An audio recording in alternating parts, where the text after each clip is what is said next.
Hearing of the subcommittee will come to order, and I want to welcome our very distinguished witnesses and our very esteemed guests who are here, many of whom are members of Congress from Brazil. Thank you for making that trip, and I'll be introducing you a little later on, but I am very grateful for your physical presence. Since late 2022, Brazilians have been subject to grave human rights violations committed by Brazilian officials on a vast scale.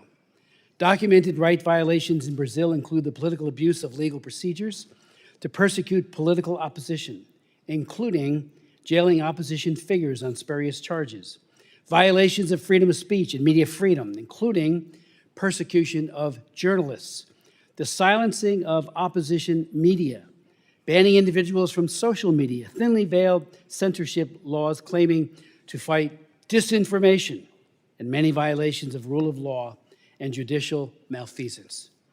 The government of Brazil has pursued Brazilian journalists and political opponents in the United States of America as well.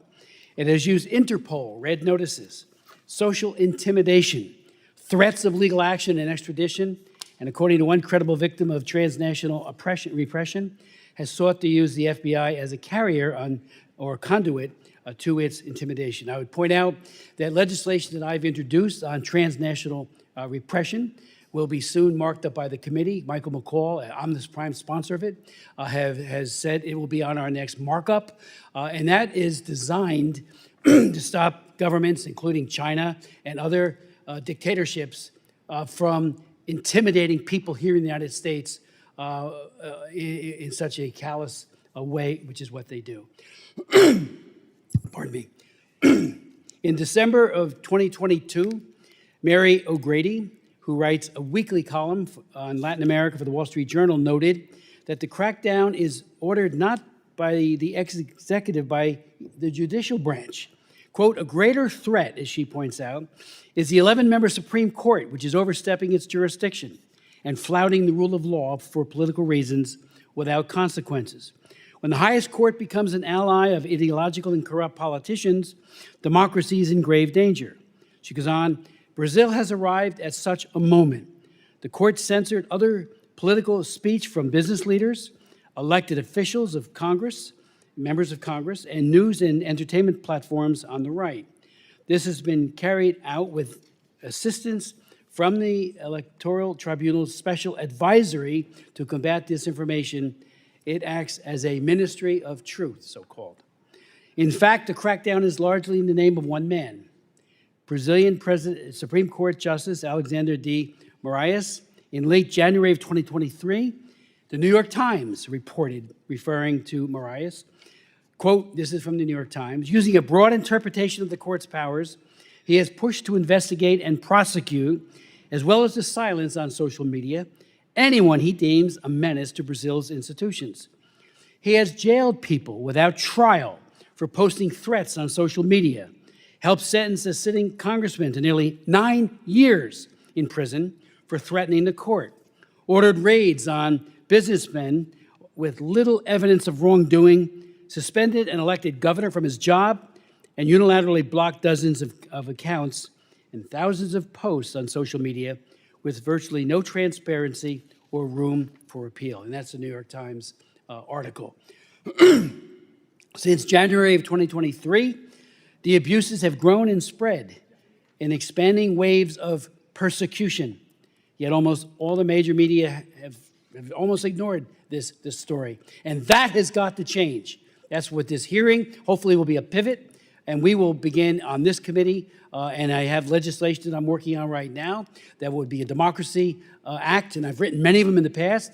The Belarus Democracy Act in 2004 is law of the land, and many others. This one would be focused on Brazilian human rights and democracy, or lack thereof. But although the Western media and most prominent human rights groups have said little, others have stepped in and gathered a vast amount of additional evidence about an expanding wave of grave human rights abuses in Brazil, social media bans, political persecutions, prosecutions, jailing opposition on spurious charges, thinly veiled censorship laws, again, claiming to fight disinformation. We'll hear from some of these people today as part of our distinguished panel. The testimony of Michael Schellenberger is all the more fascinating because long ago he was drawn to Lula. He interviewed Lula in 1994 and asked him whether his socialism would lead to censorship. He said emphatically, this is Lula now, no, the Brazilian people love freedom too much, as did he. Schellenberger is now a renowned investigative journalist. He documents the systematic, far-reaching efforts of the Supreme Court justice to ban and punish political opponents of the Lula government, to do so in secrecy, to further pursue anyone who reveals or discusses what he is doing and the fear he has inspired. We'll also hear the harrowing personal testimony of Paola Figueiredo. Paola is a prominent Brazilian journalist living in Miami. He opposed riots, but also in many points opposed or questioned the government. The Brazilian government blocked him from all social media platforms, including YouTube and Twitter, froze his assets, and subjected him to exorbitant fees. Pursuing Paulo to Rumble, the government eventually forced the closure of Rumble in Brazil and moved on to additional measures of intimidation. Paulo will cite a long list of other journalists who have suffered similarly, and many of these he is in personal contact with. And I always believe the journalists are like the canary in the coal mine when it comes to human rights. When they speak out, we need to listen. They are the whistleblowers. So thank you, Paulo, for your bravery and your steadfastness on the right of free speech. Paulo and other Brazilians fighting for human rights have found their greatest ally, perhaps, in Elon Musk. On April 6th and 7th, in a series of tweets and retweets heard around the world, Musk, the owner of X, formerly Twitter, described the secretive, sweeping, and regime of censorship, the attempt to prevent him from even talking about the censorship orders and threats to the company that he was receiving. Musk announced that this, quote, and this is his quote, this aggressive censorship appears to violate the law, and that's Brazilian law he's talking about, and the will of the people of Brazil.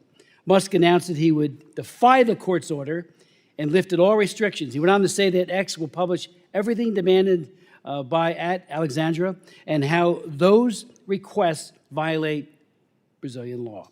The judge has brazenly and repeatedly betrayed the Constitution and the people of Brazil, he goes on to say in his tweet. Confirming everything Paulo and Michael Schellenberger have said about Brazil, Moraes added Musk to his fake news investigation and opened an inquiry on Musk for what he called an obstruction of justice. Free speech, media freedom, censorship, these are becoming some of the most important human rights abuses of our times. Because without freedom of expression, we are unable to defend against any other human rights abuse. In 2006, I have chaired well over 500 human rights hearings on human rights in my career as a member of Congress. But one of those, and one of the most important, was in 2006, and this is right up there as one of the most important ever. I chaired an historic hearing on the complicity of Yahoo, Microsoft, Cisco, and Google in China's regime of internet censorship and surveillance. Four of the top people from those companies are vice presidents. I swore them in right where you're sitting and asked them hard questions about how they were helping the Chinese Communist Party track down human rights defenders, journalists, and others. And they said, we're just following orders. If the Chinese secret police come and ask us for information, what do? They turn it all over, including personally identifiable information that leads to more arrests. And that's exactly what happened. Yahoo, there was a guy named Shi Tao who talked about how they were told you cannot talk about Tiananmen Square. He sent out a memo on that went to New York. He got 10 years in prison, and Yahoo were the ones who opened up the information that was used to prosecute him in a kangaroo court in the People's Republic of China. So free speech is important. And again, this reminds me of that hearing where we have Lula, who is a socialist, who is not abiding by the rule of law, is mirroring exactly what the Chinese Communist Party has done. In recent years, we've had wave after wave of revelations of our own government's activities in pursuing companies to censor, limit, manipulate, and control information. Today, many elected officials, as well as leading newspapers and media organizations, openly support the call for more censorship. We need more speech, not less. More speech. And, you know, I was talking to Chris earlier from Rumble, and that was precisely his point. More speech.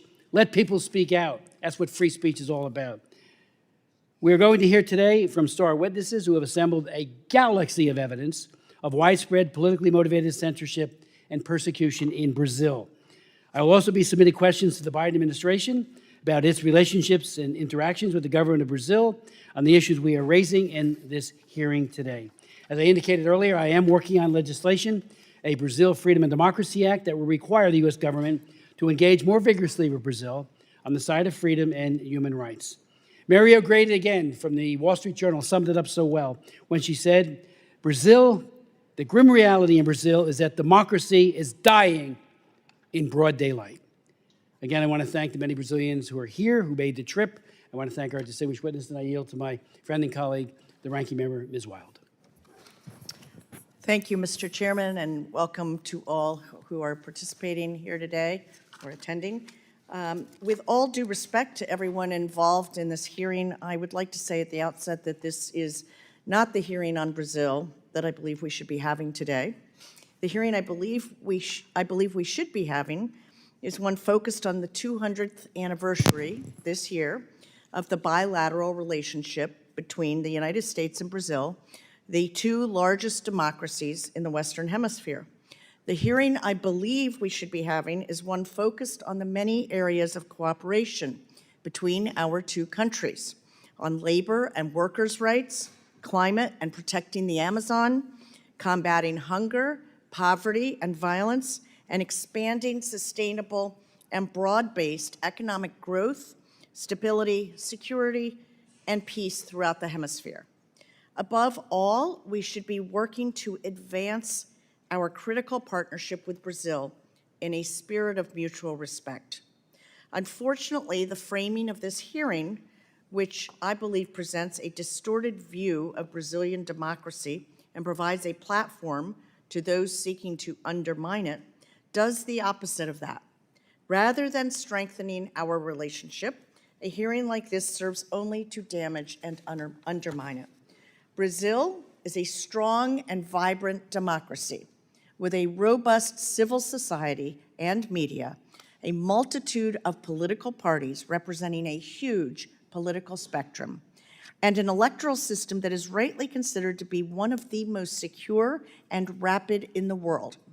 Like all democracies, including right here in the United States, there are healthy debates to be had about aspects of the country's institutions. But I want to be clear, internal politics and debates on constitutional and legal issues should be decided by the Brazilian people, their elected representatives, and Brazil's judiciary. The United States Congress is not the forum for it. We can and should continue to find areas for cooperation and mutual advancement, but we should not and cannot act as if we somehow have a mandate to weigh in on the internal mechanisms of Brazil's institutions. Democracies are different, each informed by their own history. Brazil's 1988 constitution was shaped by a military dictatorship that usurped power through a military coup and brutally ruled the country from 1964 to 1985. Many of the people who lived through these horrific years still remember state-led extrajudicial killings, disappearances, and torture. Brazil's democracy responded by providing courts with the mandate to protect its hard-won democracy and prevent authoritarianism from taking root again. What we will hear today from some witnesses is an attempt to undermine Brazil's judicial process.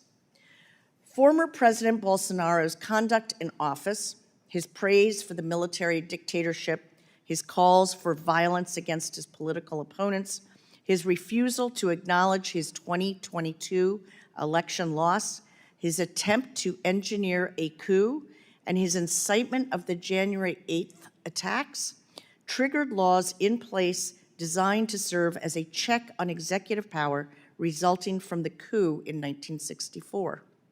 Brazilian law enforcement and judiciary have refused to stand by idly in response to the most serious threat to Brazil's democracy since the military dictatorship. They have responded robustly, according to their constitution and their legal system, which again have key differences with ours in the United States. Brazil, like France, Germany, and other Western European countries whose democratic credentials would likely not be questioned by anyone in this room, has a different conception of freedom of speech than we have here in the United States. Brazil's approach to freedom of speech, while broad, includes guardrails informed by this recent history. The title of today's hearing is Brazil, a Crisis of Democracy, Freedom, and Rule of Law.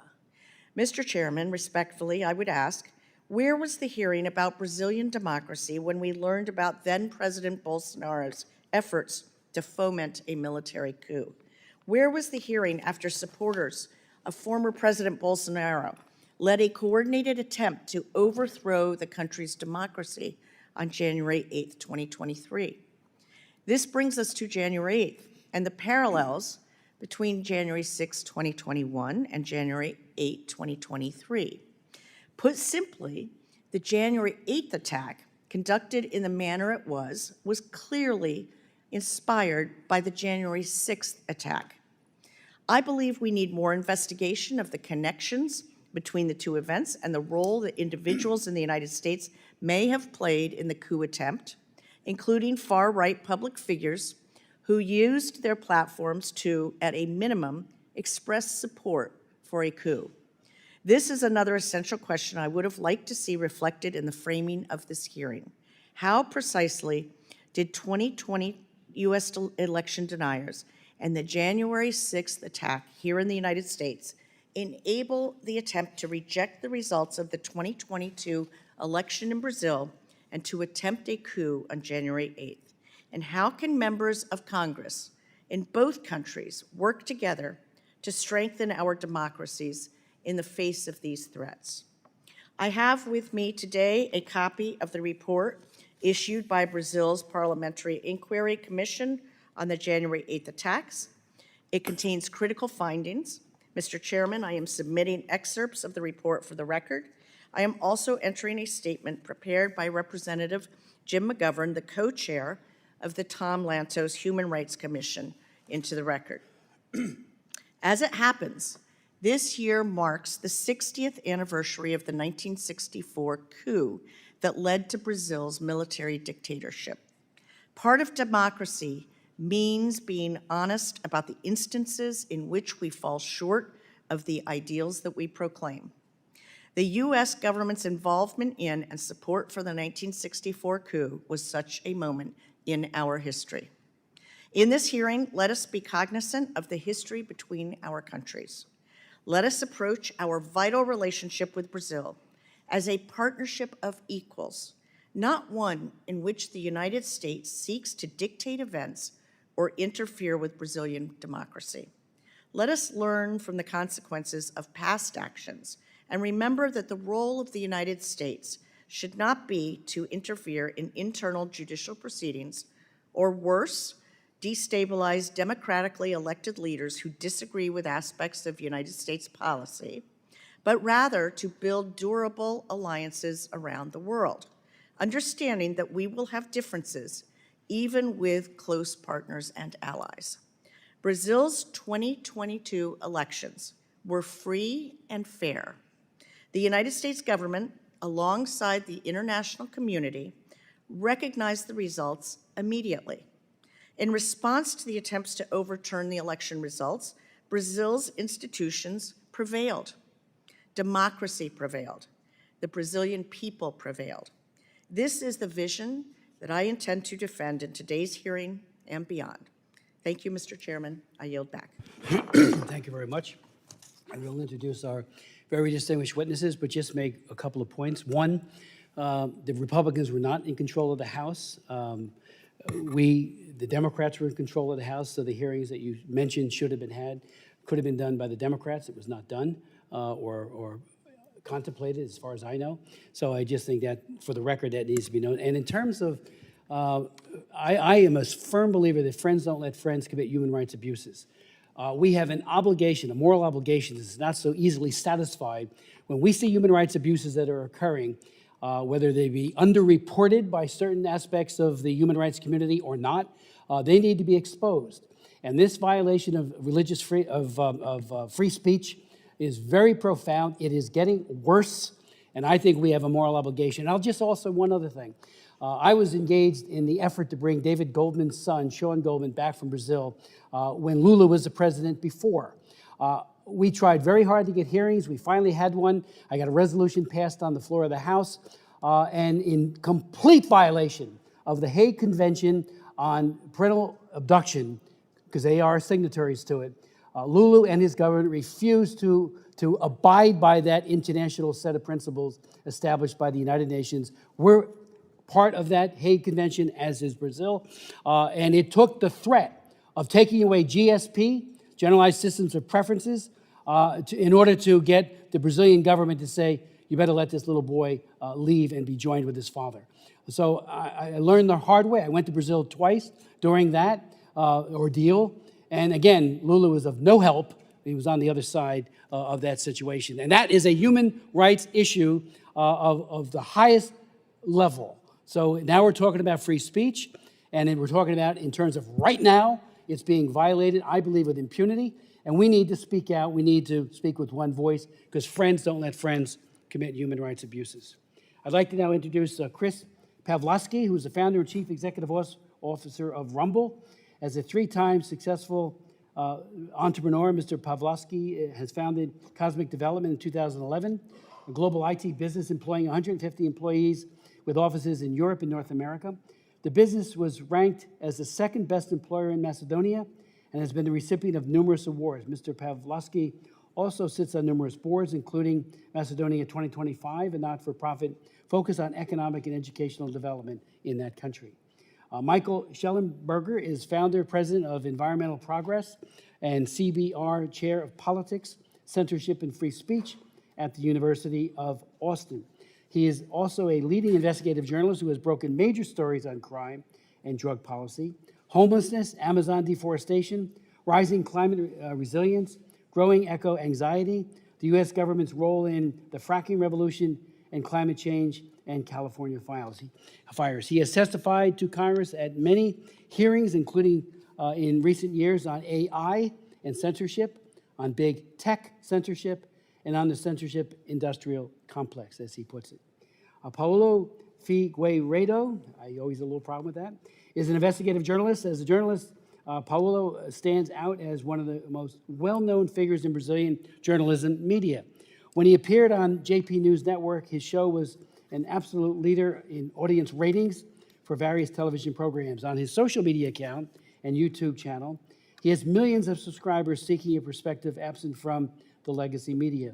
He currently hosts his own show, which leads the audience ratings in its time slot on the internet. In 2022, the Supreme Court of Brazil blocked all of his social media accounts in Brazil, froze all of his financial assets, and canceled his passport without any formal communication or accusation. Fabio de La Silva is Associate Professor of International Studies and Wick Carey Professor of Brazilian Studies at the University of Oklahoma, and the affiliated fellow at Harvard Law School Center on the Legal Profession. In Brazil, he served in the Ministry of Justice and the Institute for Applied Economic Research, and consulted for UNDP, UNESCO, and International Bar Association's Human Rights Institute. Fabio is the author of high-impact studies of law, lawyers, and democracy. He's frequently sought after by the media to comment on Brazilian affairs. Chris, the floor is yours. Chairman Smith, Ranking Member Wild, and members of the subcommittee, thank you for the opportunity to come before you today to discuss the importance of protecting the freedoms of speech and expression. My name is Chris Pavlovski. I'm a native of Toronto, Canada, and the chairman and CEO of Rumble. When I founded Rumble in 2013, incumbent platforms had become beholden to large creators, brands, and large corporations. Rumble provided an alternative for small and independent creators to speak their minds, express their opinions, own their narrative, build communities, and maximize their earnings. Our company was founded on a mission to protect a free and open internet, as we believe everyone benefits when there is a diverse marketplace of ideas, opinions, and dialogues. In late 2020 and into 2021, we realized the power of our mission as millions of users followed creators to the emerging platform, with little to no marketing. Some of Rumble's largest creators, including former Congressman Devin Nunes, Dan Bongino, Glenn Greenwald, and former Democratic presidential candidate Tulsi Gabbard also joined the platform during this time. As a result, Rumble saw its average monthly active users increase dramatically from 1.6 million in the third quarter of 2020 to 36 million in the third quarter of 2021. In other words, we saw an increase of 22.5 times the number of users in just one calendar year. In September of 2022, Rumble successfully went public, relocating our headquarters to the United States and trading on the NASDAQ under the ticker symbol RUM, R-U-M. We've expanded our video content into new verticals like sports, lifestyle, hip-hop, and video gaming. Beyond the video sharing platform, Rumble now offers the Rumble Advertising Center, Rumble Studio live streaming software, and the Rumble Cloud. Freedom of speech and freedom of expression are the cornerstones of a democratic society. I know that's not a foreign idea to the members on this subcommittee who have witnessed these rights used to protest tyrannical governments around the world and inequalities here in the United States. Freedom of expression is so important that not only is it the First Amendment to the United States Constitution, but it is also Article 19 in the United Nations Universal Declaration of Human Rights. Without these freedoms, we may have never learned the stories of Frederick Douglass during the abolition movement in the 1830s, or witnessed the civil rights movement of the 1960s, the women's rights movements of the 1970s, or the Arab Spring in the early 2010s. It is extremely troubling to me that in 2024, I have to come before the US Congress to testify that these fundamental rights are being threatened. For years, we saw platforms shadow ban ideas they did not agree with.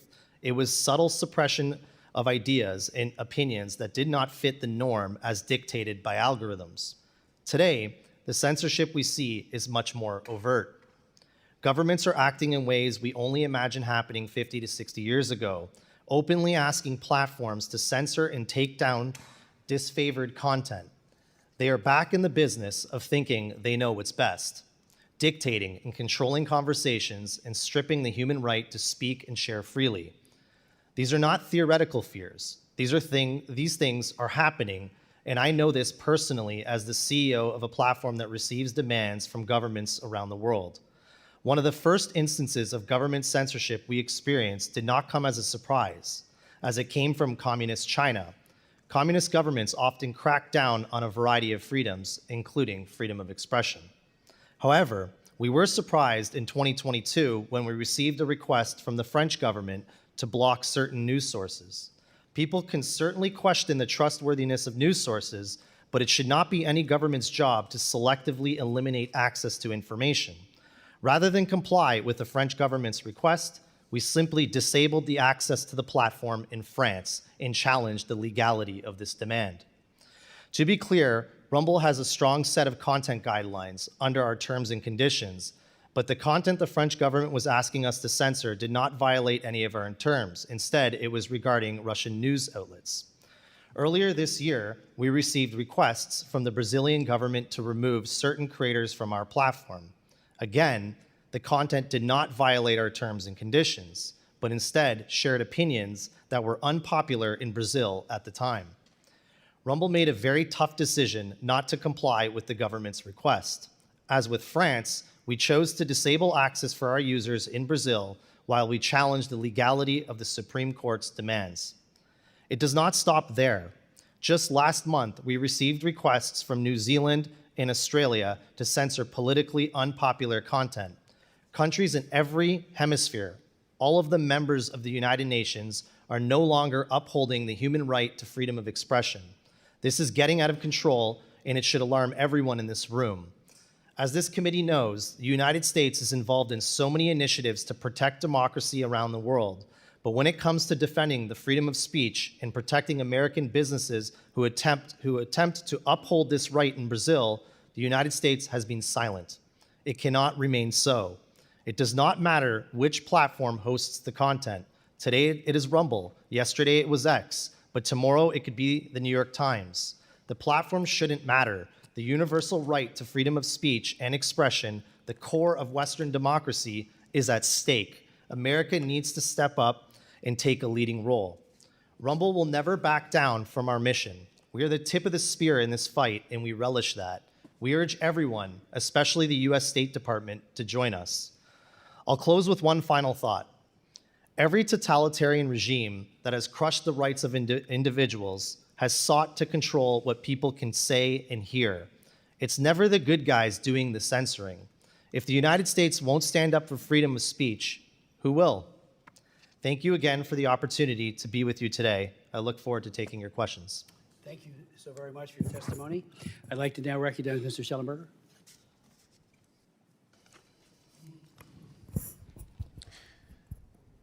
Chairman Smith and Ranking Member Wild, thank you very much for inviting my testimony. Brazil has been a liberal democracy for over 30 years. During that period, there have been free and fair elections, people have been free to express their views, and it's notable to me that Brazil's own constitution specifically protects political freedom of speech. Quote, any and all censorship of a political, ideological, and artistic nature, reads Chapter 5, Article 220, Paragraph 2 of the Brazilian Constitution, is prohibited. Today, Brazil is no longer a liberal democracy. It is an illiberal one, where people, including former Workers' Party members and prominent legal scholars, say they fear speaking their minds, including about the illiberalism of their country, for fear of punishment. And for simply exposing this fact, I now find myself under criminal investigation by Brazil's federal police and attorney general. The evidence suggests that the federal Supreme Court, the STF, and the Superior Electoral Court, the TSE, which are under the heavy influence of a single justice named Alexandre de Moraes, are directly interfering in elections by demanding the deplatforming of independent journalists and politicians on every major social media platform. Jay Moraes is not simply demanding that social media platforms censor specific content by controversial journalists and politicians. He is demanding that all social media platforms ban them for life, and he often does so through secret hearings without the right of appeal. It is important to stress this point. One cannot be a politician or an independent journalist in the age of the internet if you cannot communicate on social media. As such, the censorship in Brazil is the worst I have seen in any Western democracy. Jay Moraes has acted unilaterally to invent whole new laws, therefore interfering not only with elections, but also taking over the role of Congress. My involvement began on April 3rd, 2024, when I published the Twitter Files Brazil.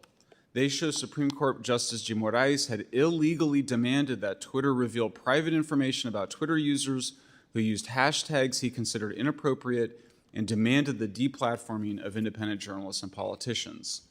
3 days later, on April 6th, X Corporation, formerly Twitter, announced that a Brazilian court had forced it to, quote, block certain popular accounts in Brazil.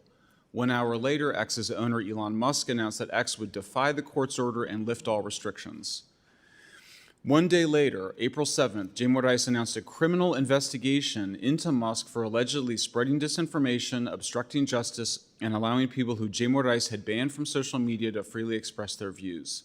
Jay Moraes said he would fine X $20,000 per day for every banned person Musk allowed to speak. On April 15th, X's top attorney in Brazil resigned his post, fearing for his safety. On April 18th and April 19th, Brazil's federal police published 2 reports that suggested that I was under criminal investigation for publishing the Twitter Files Brazil. The reports claim that the people whom Jay Moraes had demanded be censored had gained limited access to communicate on X, particularly through X's Spaces, which allows for live conversation. This is yet more evidence that Jay Moraes is obsessed with silencing his enemies. It was not enough for X to have blocked their profiles within Brazil. Jay Moraes also does not want those individuals to be able to use their voices. The federal police reports that singled me out suggested that it was somehow suspicious that I only have one paid subscription on X, which is to Elon Musk. But there's nothing suspicious about this. I am paying Musk, not the other way around. And as the police report notes, Musk takes a percentage of the revenue of the people who subscribe to my content on X. I will note, in a moment of irony and some levity, that this police report reproduced the banner from my profile page on X, which reads, "Defund the Thought Police." I took a small amount of pleasure in knowing that the Thought Police were reproducing a slogan against their mission.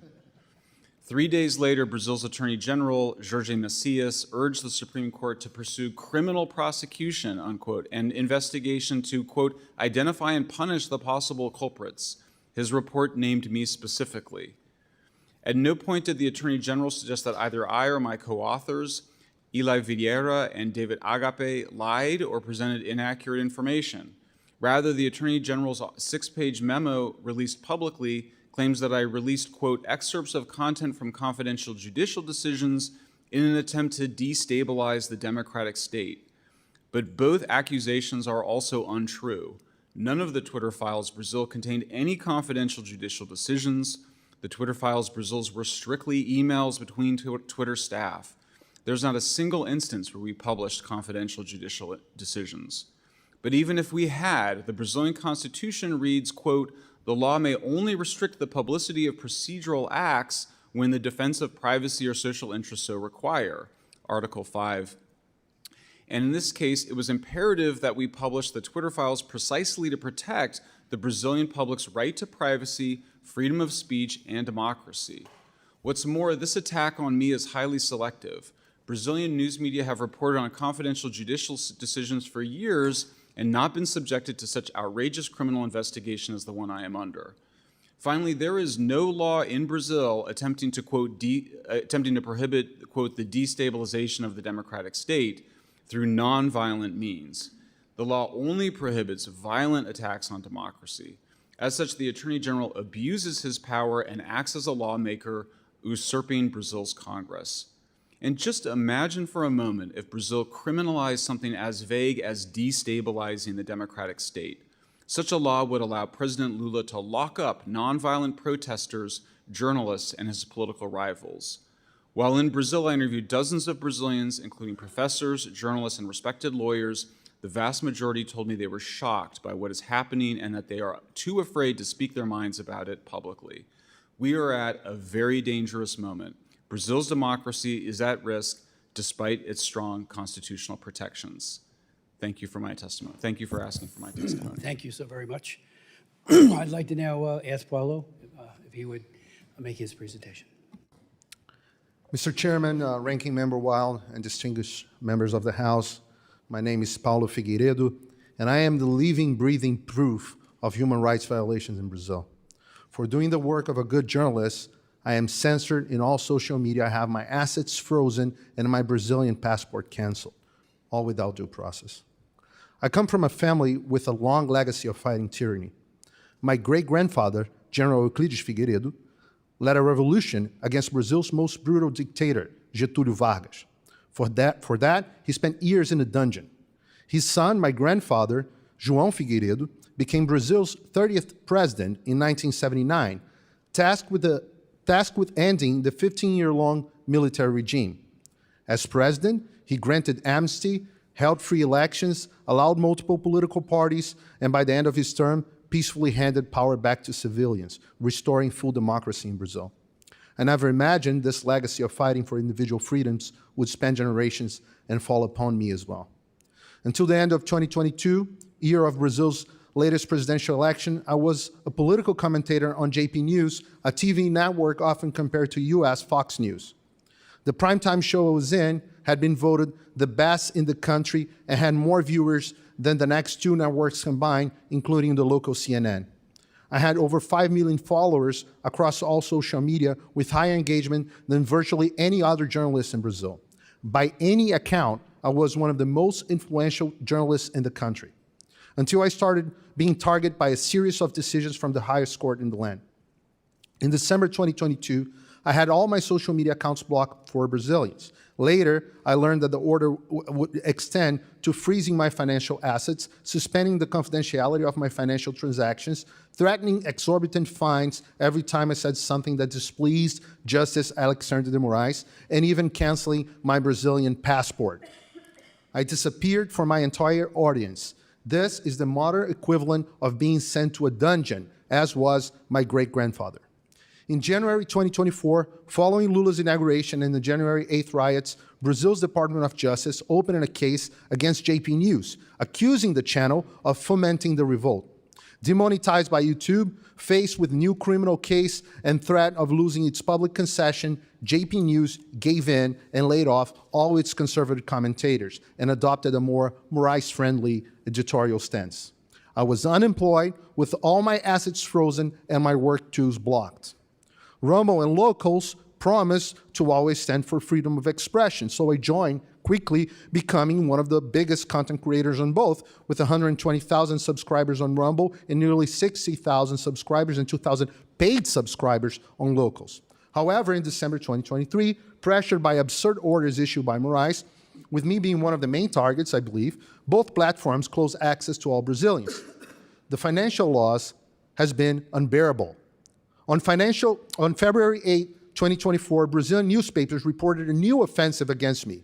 I was apparently being investigated for accurately reporting on primetime TV the behind-the-scenes meetings of the Brazilian Army's High Command in December 2022.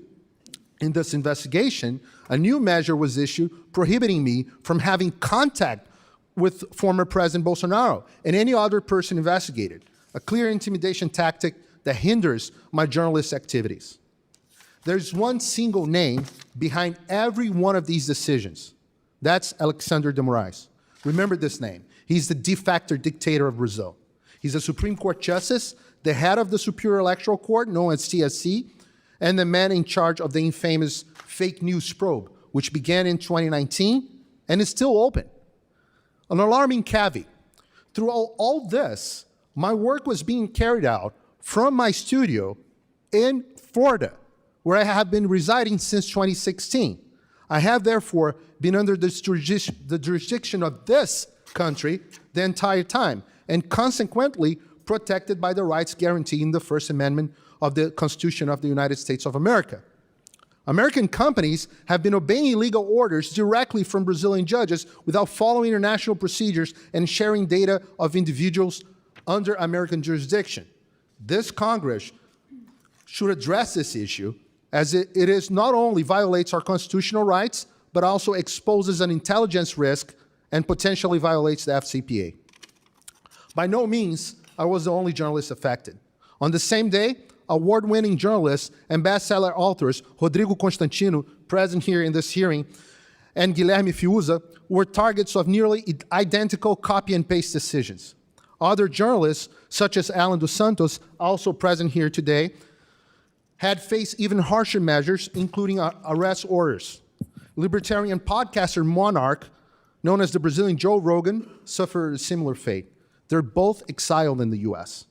There are numbers of other examples, including comedians or even a judge, Ludmila Grillo, here in the audience, or congressmen like Nicolas Ferreira and Gustavo Gayer, also present here, Marcel Van Hatten, Carlos Jordi, Alexandre Ramagem, Carla Zambelli, many other members of Congress, and even Senator Marcos Duval, who had their social media blocked, offices raided, or passports taken by Moraes.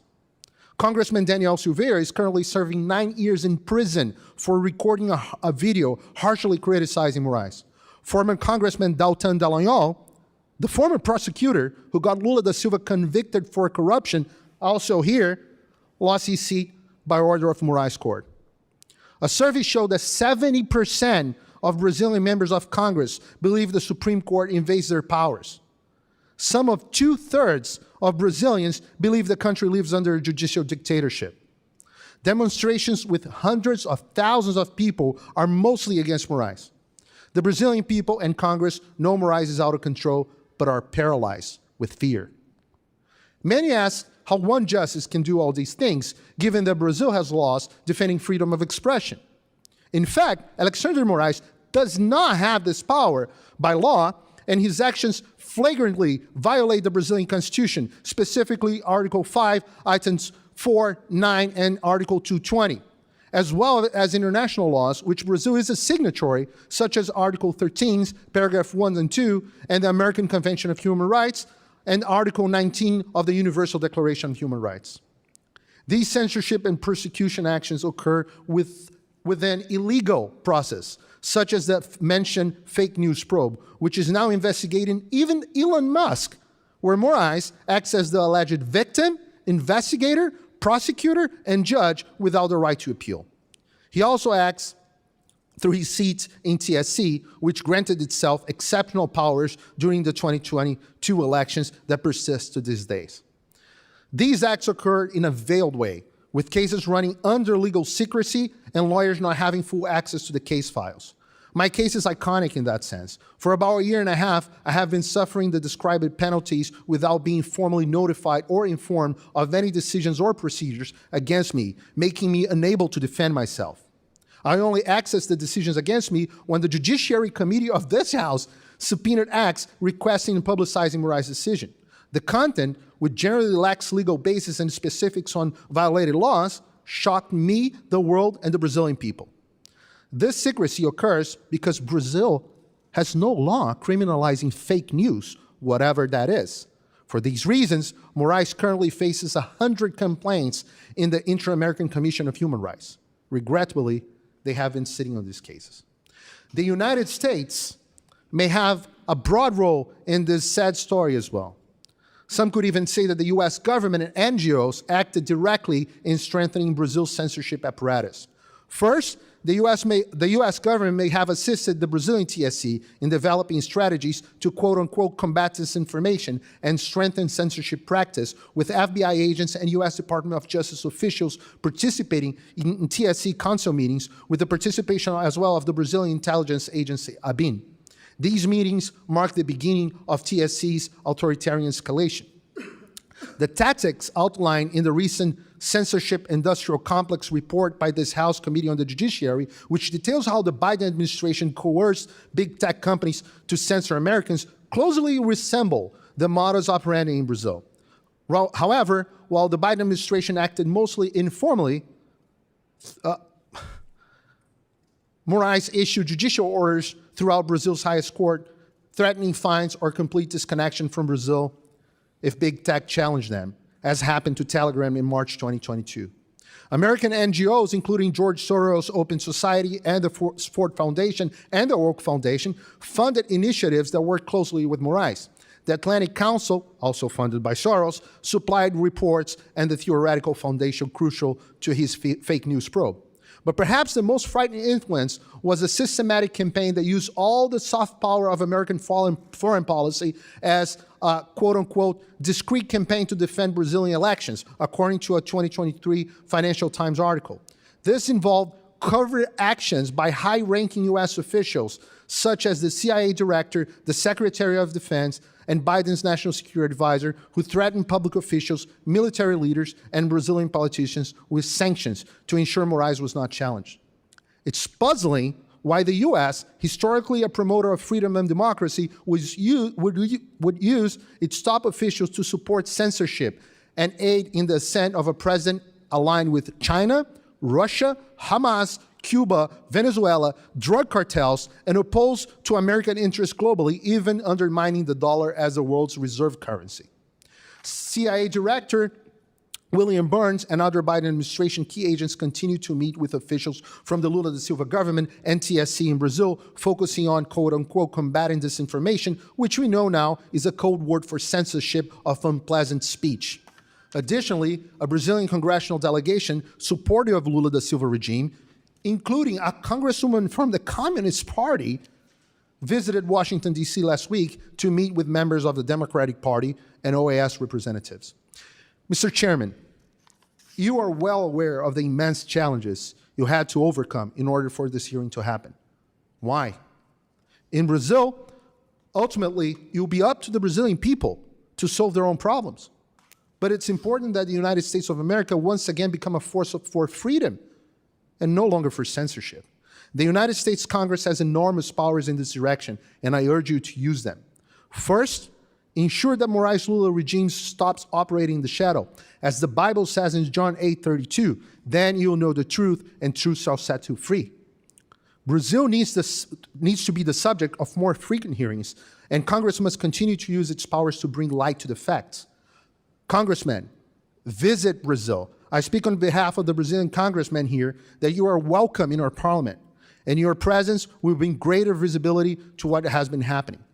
Second, exercise oversight power against executive branch policies that harm not only freedoms in Brazil, but also U.S. global interests, pushing my country towards nations hostile to America, such as China. Third, withhold funds and resources, not only those destined for Brazil, but also for international organizations, such as the OAS, that are shirking their roles. The American taxpayer should not finance the oppression of my people. Finally, produce legislation imposing harsh sanctions on Brazilian government and officials who violate fundamental rights and freedoms. With this help, I guarantee that my country's institution will react and return our freedoms. This is what I beg of you on behalf of millions of Brazilians. God bless America, God bless Brazil. Paolo, thank you very much for your testimony and for your recommendations. I'd like to now recognize Fabio. Mr. Chairman, Ranking Member Wild, members of the subcommittee, thank you for this invitation and the honor to testify before you. Thoughts and prayers to the southern Brazilians who are going through a massive flood there. You all have my solidarity. On January 8, 2023, thousands invaded and vandalized the headquarters of 3 government branches in Brazil. This didn't happen out of nowhere. It was the result of a long process by which politicians, media influencers, and others, relying heavily on social media platforms, worked to discredit Brazilian institutions and spread 2 big lies.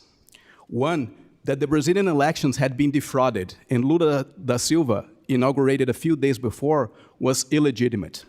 Another, that given tensions in society and between government branches, the military had constitutional authority to take over. This was not the first violent action of Brazilian political factions unwilling to accept the results of the 2022 elections. In December, a few weeks after the votes had been counted and Lula was declared president, riots took place in the country, which included an attempt to bomb the Brasilia airport on Christmas Eve.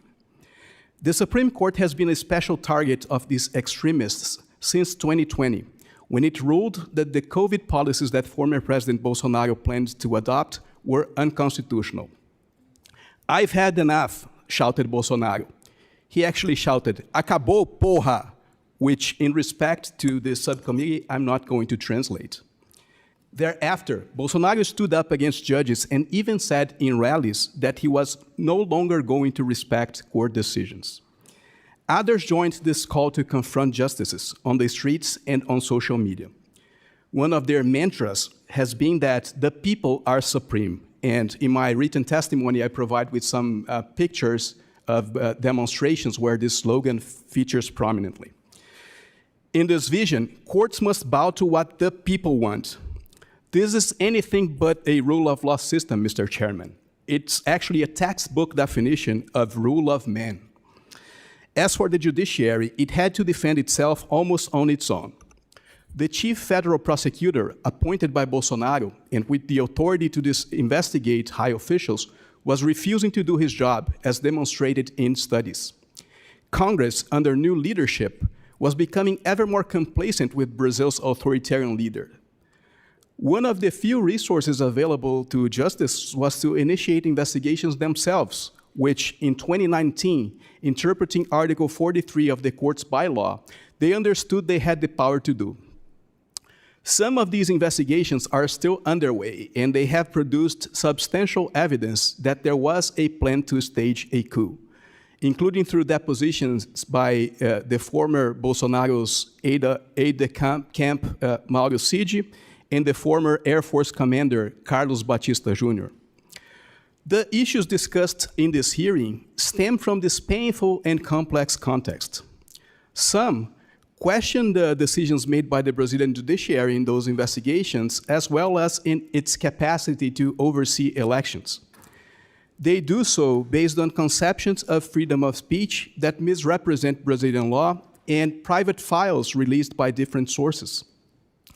In my written testimony, I provide the subcommittee with a more detailed explanation of Brazilian law and why I see claims that Brazilians are living under a censorship regime controlled by a single Supreme Court Justice, Mr. Alexandre de Moraes, as nonsense. I demonstrate, for instance, that Brazilian law fully allows judges to order the removal of social media posts and the suspension of accounts when those violate others' individual rights or the public interest. I also highlight that the authority of the Supreme Court to initiate investigations of online crimes against itself and against its members was recognized even by Bolsonaro's Solicitor General, Mr. André Mendonça, who currently sits on the court appointed by Bolsonaro. But in these initial and oral remarks, I want to make sure that we don't get lost among the trees and miss the forest. Is there a crisis in Brazilian democracy and rule of law? If there is, it's not because judges are trying to do their job, imperfect as they might be, as all other human beings. It's because we got very close to a point where judges would have become insignificant, subjugated by mobs unwilling to play by the rules of the game. And this, Mr. Chairman, Ranking Member Wild, is how democracy dies. Thank you for your attention, and I look forward to your questions. Thank you very much. Let me just ask a few opening questions, and then I might do some follow-up after my colleagues have asked their questions. Again, Mr. Schellenberger, you make a very, very cogent case for how you actually thought Lula was a believer in free speech, and then you have now been disabused by that belief on the record, by the record, including against yourself. You point out that the law governing free speech is very robust, but it's not being followed. My colleague, Ms. Wild, mentioned that they have a different law. Well, how much different is it really from the universally recognized right to freedom of expression articulated by the UN and, of course, enshrined in our US Bill of Rights? I am very concerned that we say they have a different definition becomes an excuse for allowing violations of fundamental free speech. In your backgrounder, and as well as in your testimony, you point out the sweeping, Mr. Fabio, sweeping restrictions on freedom of speech as severe as the ones that have been placed in Cuba since the early 1960s. And just for the record, I have raised human rights issues vis-a-vis Cuba my entire 44 years as a member of Congress. And I have had people push back and tell me how that's not true. I have tried to go to Cuba for about 30 years. I've been denied when Fidel Castro was still the dictator. I wanted to visit with the political prisoners. I had hearings on it here in this room and was told, you cannot come in. Even now, I've tried to go to Cuba, which is the paradise of human rights recognition, according to some. I remember we had one clergyman at one of my hearings tell me that his favorite scripture is Matthew 25, where our Lord said, when I was hungry, did you feed me? When I was in prison, did you visit me? So I had a long list of political prisoners, Oscar Bichette, many others, an Afro-Cuban who was an amazing, amazing leader that I had tried to visit with and was told there's no way you're even going to get into Cuba. So I asked this Reverend Walker, who sat right where you're sitting, Michael, you say you visited all these prisoners. Name one political prisoner. He couldn't name a single one because he had not. He was shilling for the Cuban dictatorship, as do so many other people in this town. And to me, that is an outrage, especially since you named the human rights abuse, including human trafficking, child sex trafficking, and all the others. And I wrote the laws on combating human trafficking in this country, as well as around the world. And the idea that we don't speak out against a friend because they are a friend on human rights.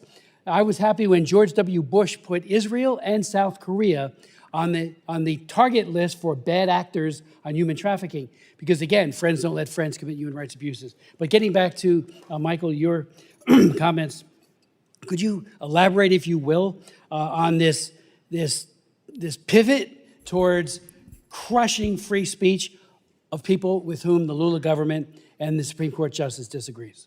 Yeah, thank you, Chairman. Yes, so I had an opportunity to interview the current president of Brazil in 1994. I asked him directly if he intended in his version of socialism for Brazil to engage in the kind of censorship and totalitarianism that we see in Cuba. And he was very adamant that he was not going to do that. And my interview with him, by the way, was not the only time that he had said that he would not pursue that level of censorship. Contrast that to his behavior since taking office. Last year, shortly after taking office, Lula created two agencies, the National Prosecutor's Office for the Defense of Democracy, under the supervision of the Attorney General, and it had this Orwellian-named Department for the Promotion of Freedom of Expression with extraordinary censorship powers. I would also note that in all 50 instances where this Office for the Defense of Democracy demanded censorship in the first two-thirds of 2023, according to Revista Oeste last December, and it's a quote, all related to unfavorable information or criticism of the government, the members of the government who had called former President Dilma Rousseff's impeachment a coup, for example, never underwent any investigation. So the idea that there is somehow some effort to neutrally apply anti-misinformation or anti-disinformation laws is disabused by this particular case. We see so many of the things that they're doing, fake fact-checking websites that create predicates for censorship. We see in October 2022, before the second round of presidential elections, Lula's lawyer created a report claiming that supporters of Lula's opponent had created a disinformation ecosystem, leading the TSE to indict and censor 55 prominent individuals. That we also know that they created something called the Núcleo de Inteligência, a secret police force within the TSE to engage in creating predicates for censorship. So this is beyond anything that I had seen around the world, and we saw some very scary stuff in the United States. This is an extreme form of censorship that is, in my view, approaching what they do in Cuba. Paulo, if I could ask you, has anyone raised complaints with the Inter-American Commission on Human Rights or the rapporteur on freedom of expression of the Inter-American Commission on Human Rights? Yes, hundreds. I'd say 100 people. There are at least one here. I did at least two, actually, three people here that did file complaints. I did one myself. I'm filing a new one next week. My attorney is also here present. And unfortunately, they have been sitting on these cases, and it's a very sad thing to say. Their latest report says nothing about the violations that are ongoing in Brazil. I mean, you could approach it through different ways, saying that some of these violations are not consensual. I think that's a proper way to describe it. But you need to mention it. They forgot to mention everything. And the problem is that they're mostly funded by U.S. So the U.S. is funding an institution that it's clearly not doing its job, and it's not the first time. They haven't been doing their job in a long, long time, or doing a poor job like they did in Peru, or I can stay here and talk about other countries as well. But the OAS is, and many of the people that are on the Inter-American Commission of Human Rights are connected to the Brazilian Supreme Court justice. At least one key figure is connected to Gilmar Mendes, which is another important figure from the Brazilian Supreme Court that supports most of Moraes' actions. So it's a sad thing. Let me ask you with regards to a study by the Committee to Protect Journalists, an independent nonprofit organization that advocates for press freedom worldwide, as we all know.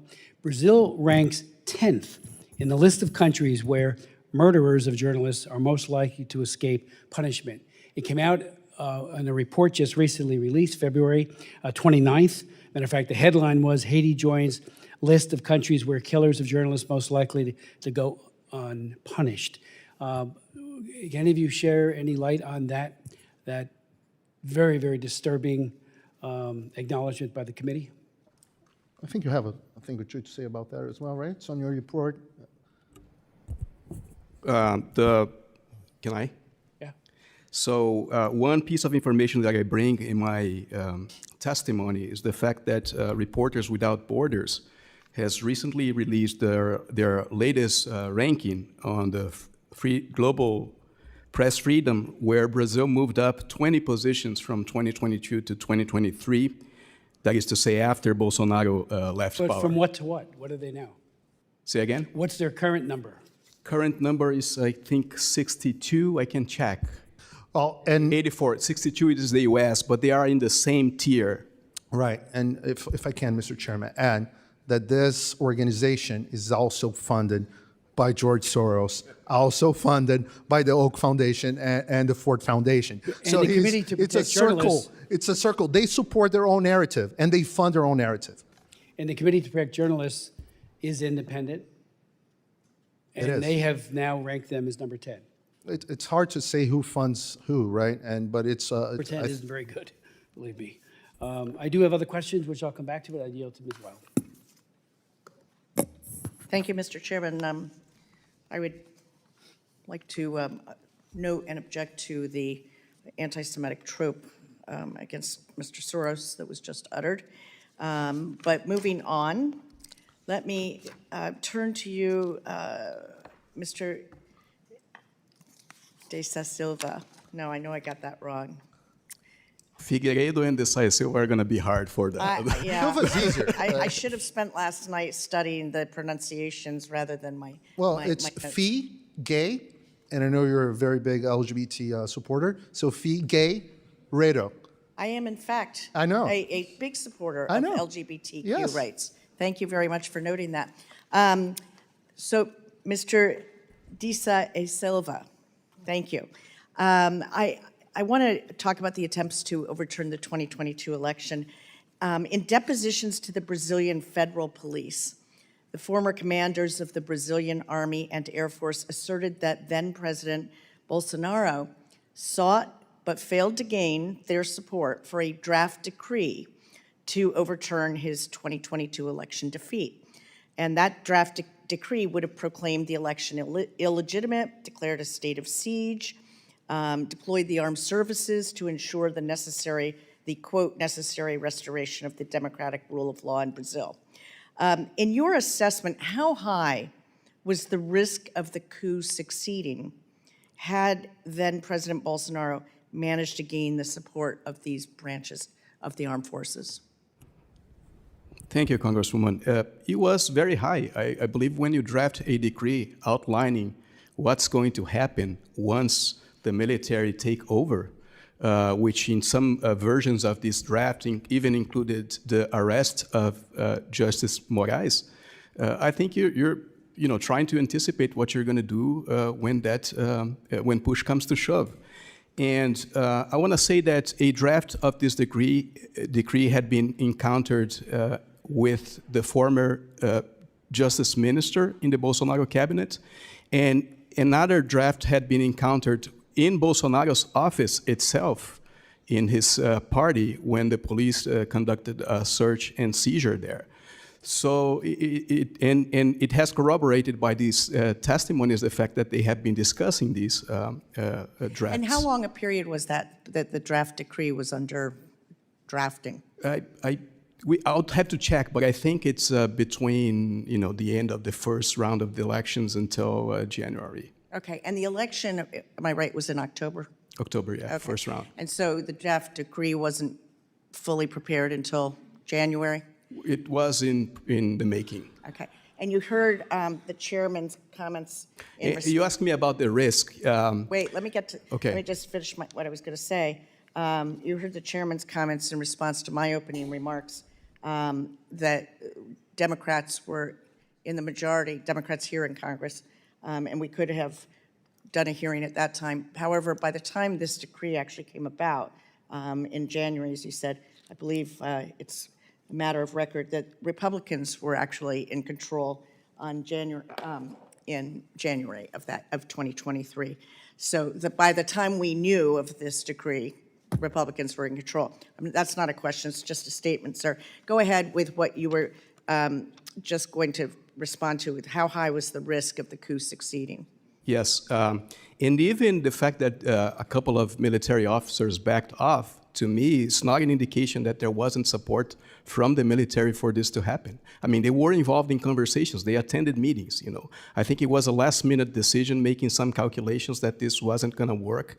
And one of the reasons why I think they thought that this wasn't going to work is because there wasn't international support for this kind of solution, especially from the United States government. And so I think you played an important role in securing democracy in Brazil by sending those signals. But assuming that the armed services or the armed forces had not rejected his attempts, do you believe that the coup would have succeeded? The circuit would have been closed, right? All the pieces that were needed would have been put together. Okay. And what do you see? You made. Thank you for the kind remarks about the United States' role, but can you tell us what some of the primary factors were that ultimately prevented a democratic rupture from taking place? I believe lack of international support, the fact that Lula da Silva is a politician that has high electoral density, so had lots of votes in the country and has great support from the majority of the Brazilian people. Had been somebody weaker, had somebody weaker than Lula being in that position, I think that person could have been run over. Thank you. And what do you see today as the greatest threat to Brazil's democracy? Primarily the persistence of this thinking that the military has a role to play in civilian government, which is one of the components of this whole plot. I mean, the idea was to create chaos and enable an intervention of the military in civilian politics based on this interpretation, very sketchy interpretation of Article 142 of our Constitution. But that, is something that continues to gravitate in Brazilian media sectors and political sectors. The Supreme Court has just rejected unanimously, by the way, this interpretation of Article 142, including with votes from those justices that were appointed by Bolsonaro. But this was a very key aspect of this process, and it speaks to the history of the country, which had a military dictatorship from 64 to 85. Well, actually, thank you for bringing that up. Well, we'll get to that in a minute, but let me just ask you, did President Bolsonaro ever refer to military generals as my generals? Yes.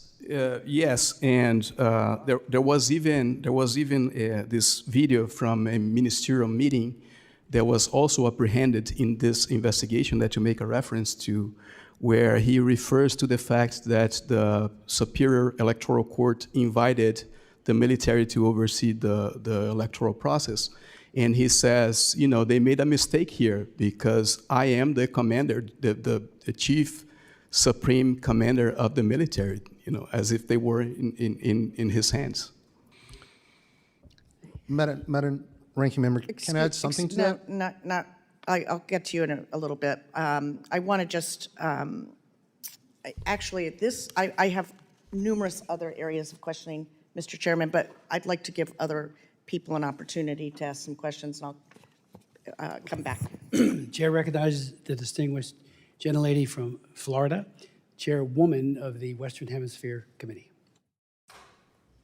Thank you, Mr. Chairman. Thank you for the invitation. And to the witnesses, thank you for being here and enduring with us. Unfortunately, while I was doing my research, I just came to the conclusion that now Brazil not only has a convicted felon for political corruption as president, Ignacio Lula da Silva, but now has a totalitarian operator as the Chief Justice of the Supreme Court called Alexandre de Moraes. Wow.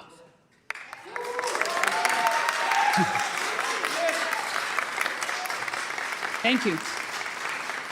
I mean, there's nothing to celebrate. Poor Brazilians, they deserve a lot better. The most important country, saying it, finally. The most important country in the, economically speaking, or the largest economy in the Western Hemisphere, South America, I should say, to be more precise, it deserves better. So, having said this, Elon Musk, the owner of Twitter, has become a target to the highest court because he shoots back. And that's the way you do it in a democracy. Really, we do not know if the Supreme Justice, Mr. de Moraes, is a socialist or he's a useful fool, or he's a useful idiot for the socialists. But we do know that he is curtailing the most fundamental right that any democracy, including the Brazilians, have, which is free speech. And I really do not understand why. So that's why. Thank you very much, Mr. Schellenberger, for being here with us. And I do want you to explain to us, why do you think that Elon Musk and Twitter is in the crosshairs of this gentleman? I think the short answer is that X and Mr. Musk just grew fed up with all the illegitimate, unconstitutional, and illegal requests for censorship. It's such a radical demand. In one case, we know that Jim Moraes was demanding that X deplatform a sitting member of Congress for content that he had posted on different social media platforms. This is completely absurd and outrageous. All of the claims, all of the major claims that the Brazilian government has made against Musk and including against me are disinformation themselves, including the idea that somehow this is a money play by Musk. The first thing that he said was, we're probably going to lose all of our financial business there and we may go bankrupt. Well, a few days later, the Brazilian government halted all advertising on X. In fact, when I was in Brazil, I was still seeing Brazilian So for what you're government telling me, I understand that then the president of the country and the chief justice are in cahoots. Is that what you're telling me? That's what it appears to be the case. Do we have any proof of that? Well, we do know that, yes, we saw media reports while this controversy was going on that Jim Moraes had been meeting with Lula and his advisors and coordinating some sort of a response. But Jim Moraes was there before Lula was elected once again. Yes. So do you know if they had a previous relationship as friends in previous governments? I mean, what is known about his motives? Who does he work for? Well, the latter question is a very interesting question, but we definitely know that they reconciled their relationship once Lula was elected president and came to power. Reconciled, why? They had some arguments before. Disagreement, yes. And that reconciled, and and then we saw in response to Elon Musk's standing up for free speech in Brazil, we saw Jim Moraes go to Lula and spend time with Lula and his advisors, making the case that they needed to, continue to fight for more censorship. And why do you think that Twitter in particular has caused such an irritation?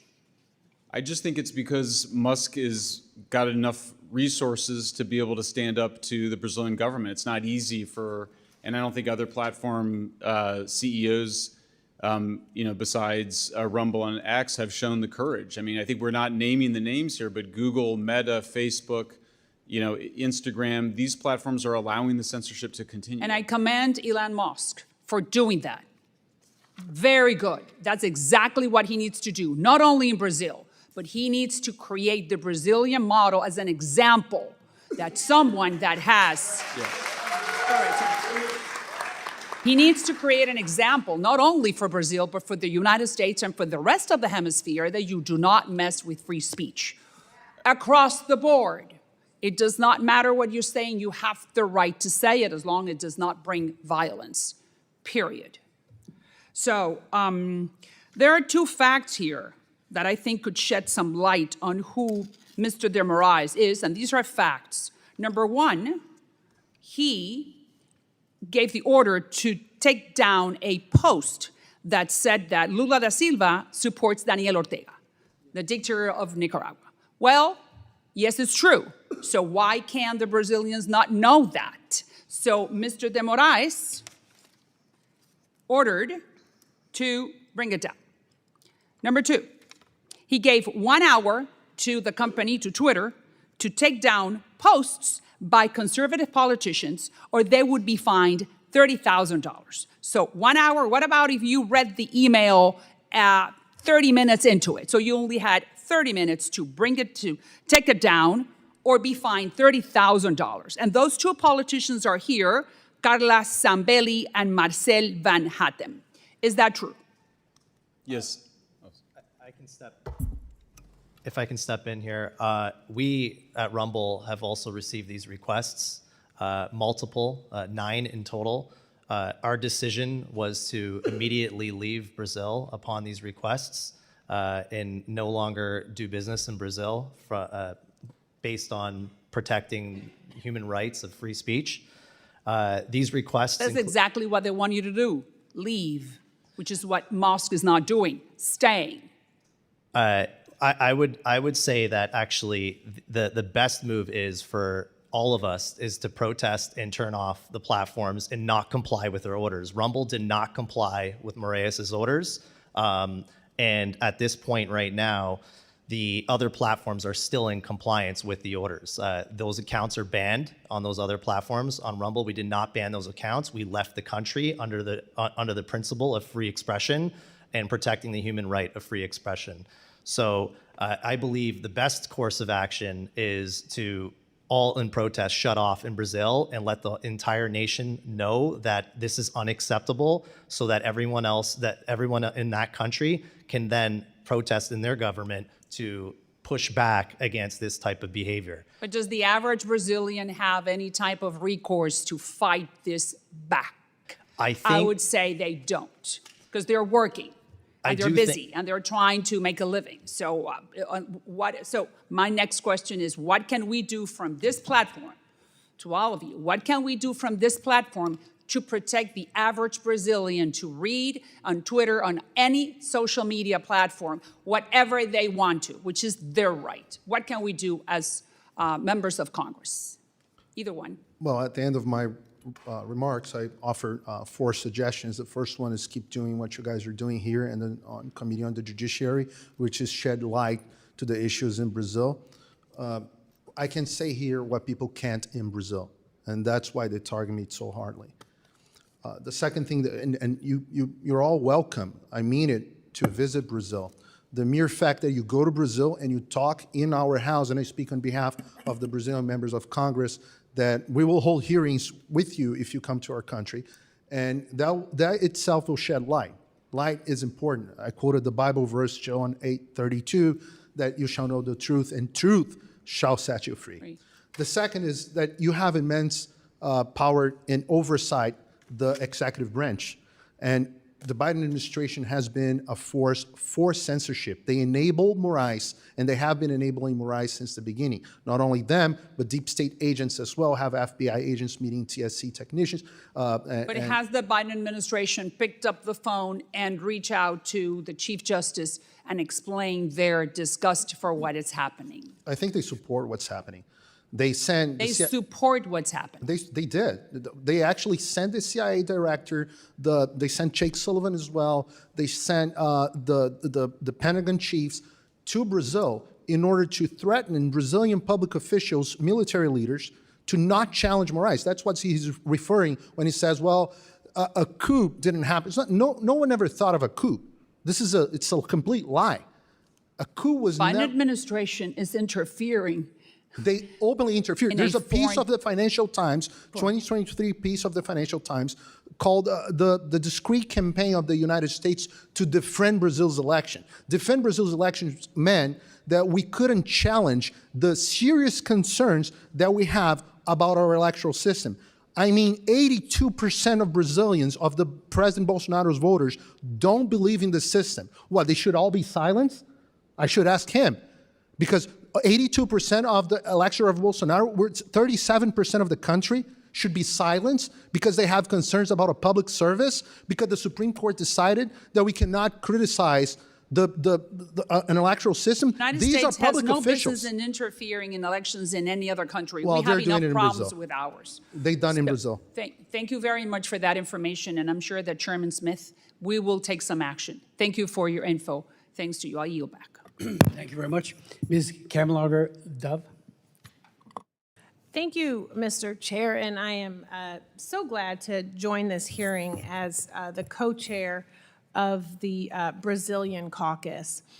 You know, strengthening democracy should be a top priority of the U.S.-Brazil relationship, which is very long, especially given our country's shared experience with horrific attacks on our democratic institutions that were stoked by defeated, thin-skinned presidents seeking to reject the peaceful transition of power.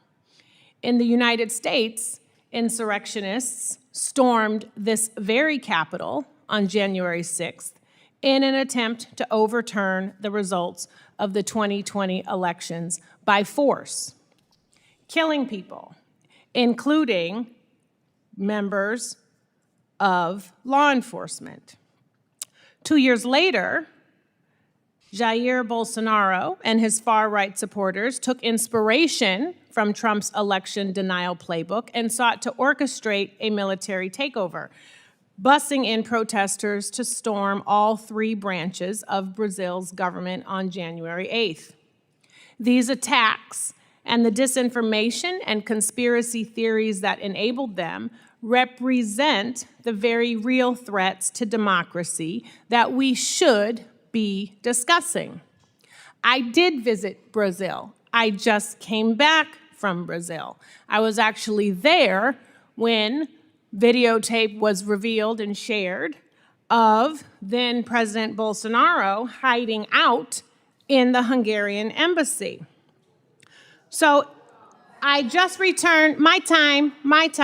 I just returned from leading a delegation of Congressional Black Caucus members to Brazil to learn about our shared histories of racial discrimination.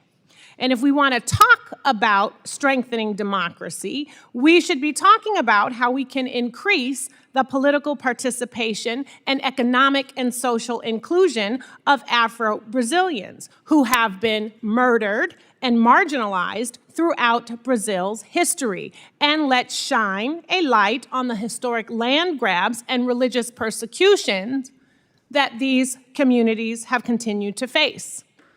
So instead, this hearing is about protecting Brazil's democracy, but really, it's actually an attempt to undermine it by interfering in Brazil's judicial process and giving a platform to the very individuals who spread lies about Brazil's election. Not only that, the far right in the United States is using the debate around Brazil's fight against disinformation as an opportunity to cry victim when they face accountability for their own anti-democratic actions and to give themselves cover for their enabling of the January 6th insurrection. So if that is not the definition of gaslighting, I don't know what is. I just have a few questions. They're yes or no questions. Mr. Figueiredo, did I pronounce it correctly? All right, apologies. Yes or no? Is it true that you are currently under investigation by the Brazilian Federal Police for your role in the January 8th coup attempt? I don't know. I haven't received the proper Thank you, notice. moving on, reclaiming. Is it true that an official report from the federal police provides evidence of your participation in a group created to, quote, discredit the electoral process, plan the execution of a coup d'etat, and abolish the democratic rule of law? Same answer. You don't know, okay. Do you disavow the military dictatorship that ruled Brazil from 1979 to 1985? This has nothing to do with what we're Okay, discussing yes here. or no, please? This has nothing to do with what Yes we're or discussing. no? Reclaim, I can ask, this is my hearing. And I can Yes answer. or no? With all due First respect, Amendment I would rights, I hope that can there answer would be respect whatever I shown want. to the witness, too. Moving on. With all due respect for the witness and vice versa. Mr. Chair, vice versa. Mr. Schellenberger, yes or no? Is it true that you have repeatedly published false information that defamed public figures who are dedicated to combating disinformation? No. Including, okay, thank you for that response.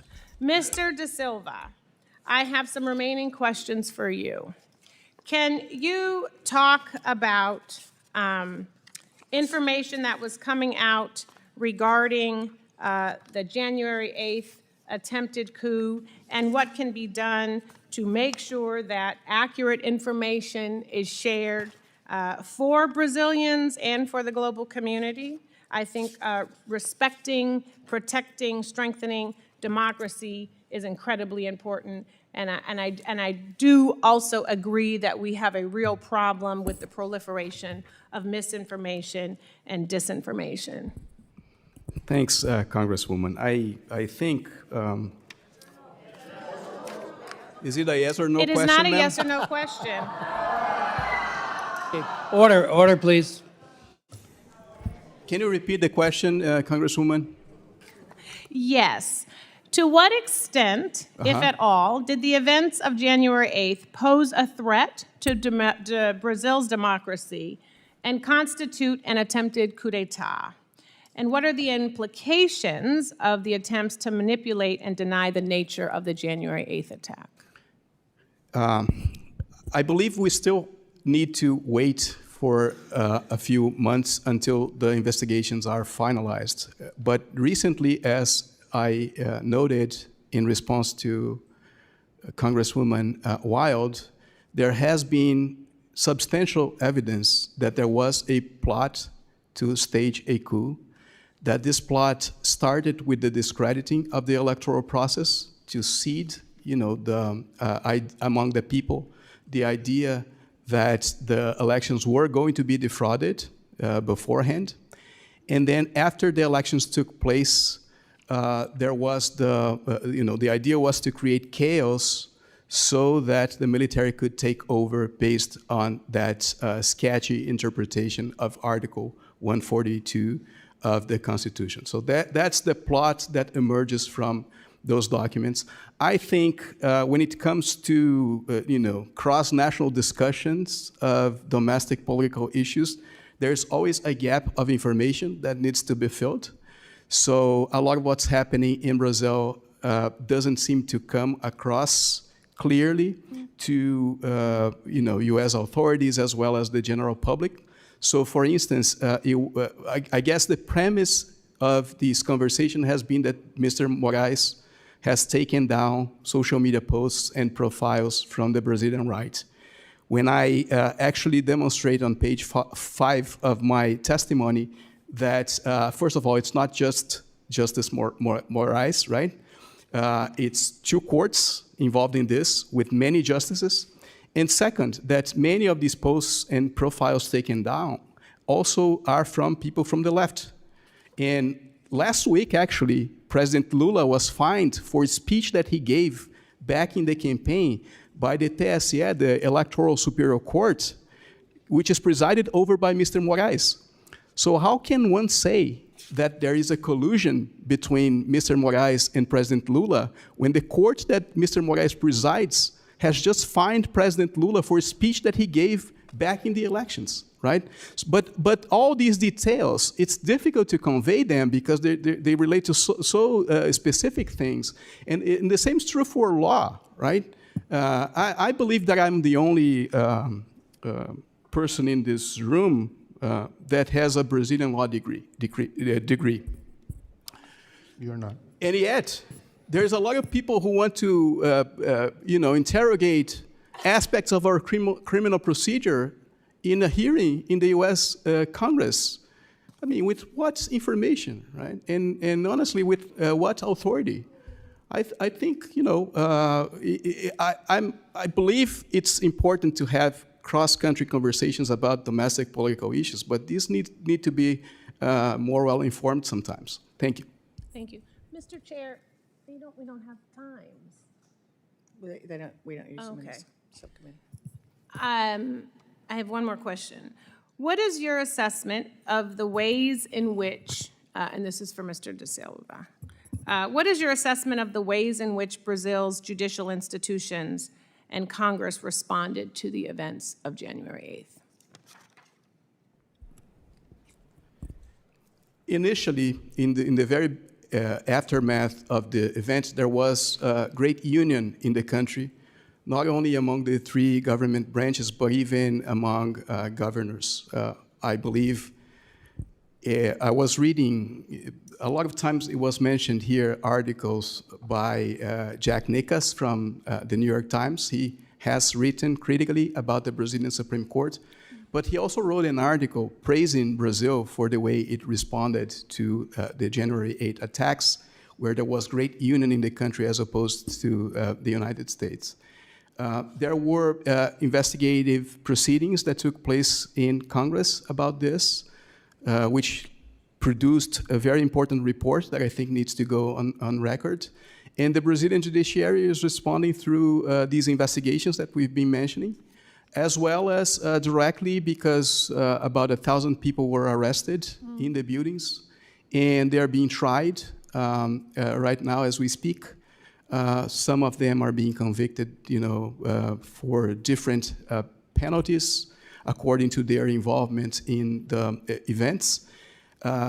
I guess about half of them have been given plea deals by which they are not going to even be prosecuted, which to me indicates that the court is trying to sort out who needs to be held really accountable for engaging in violent acts and who had a more ancillary role. So, I think the institutions are responding as they are supposed to do. I mean, this is not an easy situation for any country to navigate, right? And the Brazilian democracy is very young. It's only about, 35 years old. People talk here about censorship and censoring speech of journalists. This is what happened to journalists in the military regime in Brazil. Mr. Herzog was suicided in prisons for trying to critique the regime. There's nothing that's vaguely similar to what happened back then happening right now. Thank you. Thank you, and I would just add, I was also there when the arrests were made for the alleged assassination of the Councilwoman Marielle DeFranco. And so as we talk about people being able to speak up and speak out and not be afraid for their lives, I just want to bring her back into this fold. Thank you, Mr. Chair. I have no further questions. Mr. Castro. Thank you, Chairman, and thank you, Ranking Member, and thank you all guys for your testimony today. I am the Ranking Member on the subcommittee that oversees the Western Hemisphere, the United States relationship with our neighbors in the Western Hemisphere. And also as somebody of Mexican descent, very concerned about democracy in the Western Hemisphere. And I think the truth is that over the years, leaders on both the left and the right have abused their people at times and have abused their countries at times. Unfortunately, I think over the years, the United States' inclination was to call people on the left dictators and leaders on the right allies when that happened. We need to apply the same standards to everyone, whether they're on the left or the right, and make sure they don't abuse their people, that they respect democracy, and that that the people get to determine who their leaders are. That should be our only interest. Our interest is not in picking who Brazil elects as their leaders. That's the choice for the Brazilian people. And so to the extent that y'all have relayed serious concerns about what's going on in Brazil, then we should look at those and we should have conversations with the Brazilians.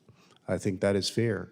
But I also want to be clear that these issues didn't start on January 8th of 2023. There were some very deep issues with President Bolsonaro, and I'm sure with presidents, perhaps on both sides before that. And so I wanted to ask you, Mr. De Sa Silva, I'm sorry, I apologize if I mispronounced your name, but what are some of the issues? Because we need some context here, right? The world didn't start in Brazil 2 years ago. So what was going on before that with President Bolsonaro? You mean before President Bolsonaro? Well, during that term, well, here, give us, we have a few minutes. I promise I won't go too long, but look. Oh, I actually teach in it. Go ahead. Yeah, I mean, you said that democracy is only 35 years old. Kind of the evolution of that and how we get here. Look, y'all know that in Latin America, there were disappearances in different parts of Latin America. There are families that still don't know what happened to their kids, right? So getting democracy in Latin America right is very important. Respect for human rights is very important.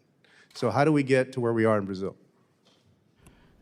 Thank you, Congressman. I actually teach an entire course about Brazil from 1988 to 2018 to my students, and it's very interesting because the first 2/3 of the course, I guide them through a process that was very positive for the country of consolidating democratic institutions, democratic practices, and harvesting the fruits that come from this process.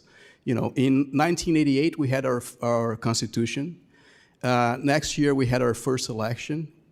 We had President Collor, who served for a few years. He had was impeached. There was maybe a hiccup in the process. But after that, Itamar Franco took over as rose as the president. Brazil adopted the Real plan, which stabilized currency. That was very important. It had a very important effect in reducing poverty and in giving people predictability. Cardoso had 2 terms, and then Lula was elected. It was a beautiful scene to see Cardoso passing the sash to Lula, right? A university professor from São Paulo passing a sash onto a metal worker. This shows that rotation occurs in power. And then we had President Dilma Rousseff. She made some mistakes, especially in economic policy, right? But then, after 2013, 2014, the country has been through a turmoil, which deepened or really caused political polarization. And I believe at this point, the Brazilian history converges somehow with the history of the US and many of the democracies that are under stress right now, because we have all these factors: polarization, extremism, the role of social media in help to spread misinformation, right? And really producing a political culture that's antagonistic to democracy and to the rule of law. I hope that gives you some sense. And I wanted to ask y'all, we had in our own country January 6th of 2021, which has been described as an insurrection. I think that it was a kind of attempted coup. In Brazil, you had January 8th, 2023. Where is Brazil in holding people accountable, the people that were directly involved in that attack? There are several key differences. The first one is that you can claim that January 6th was an insurrection. You can claim that, but because President Trump was in power. But in Brazil, Lula was the president already, had been for 8 days on January 8th. So I don't think we had an insurrection, because what would be the outcome of the insurrection? Let's say on January 6th. But we've seen in Latin America and around the world, leaders can get overthrown by insurrections and coups. But Lula wasn't even there. No one was there. It was a Sunday. So it was definitely a riot that went out of control. But if you overtake the building and you don't let government Congressman, operate I and agree so with forth. you. I was the first one. I was working on the largest TV network at the moment. I asked to join in and get on air, and I was the first one on air saying these people were stupid from doing what they were doing, and they should go back home. So you think they should be held accountable? I think they should be held accountable by the crimes they committed individually, meaning if they desecrated public patrimony, yes, definitely. Let's hold them accountable. But they were not attempting a coup d'etat. There was no way, that was not possible. You cannot commit, there's a law professor here, you cannot commit a crime if the crime is impossible. Right. That's a principle in the law. Yeah, okay, so we disagree on that, but I get it. But let me ask one more question, because y'all have had a long hearing as subcommittees go, all right? On the question of Rumble, the Brazilian government, in September 2021, then President Bolsonaro attempted to ban social media companies from removing certain content. And under that policy, social media companies would not be able to remove any content unless it pertained to nudity, drugs, and violence, or if they encourage specific crimes. And so here you've been making the case that the current Brazilian government shouldn't call Rumble and say, hey, take down this specific post or so forth, right? Well, but the reverse of that is, do you believe that a government should be able to make such rules, or do you believe that a private company, private entity like a social media company, should be able to remove content from their platform? In other words, if you go back under Bolsonaro, was President Bolsonaro right to tell social media companies, hey, you can't take anything down except XYZ? With respect to Rumble, Brazil has no jurisdiction on anything on Rumble whatsoever. We do not have employees there. We do not operate there. We're a U.S. company with offices in Canada as well.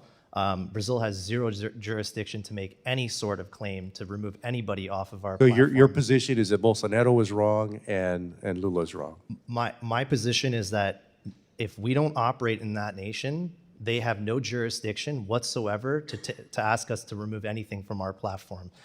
Rumble operates under the laws of the United States, which is the First Amendment, and we believe, and we all believe in this room, that freedom of expression is a human right, which is also Article 19 of the UN Universal Declaration of Human Rights. So when someone asks to remove a political creator or a non-political creator that doesn't violate the terms of service of any platform, I'm fully opposed to that. Well, no, and I just want us to be consistent, right? Because the point that I've made is that under the left and the right, you've had presidents who get heavy-handed, right?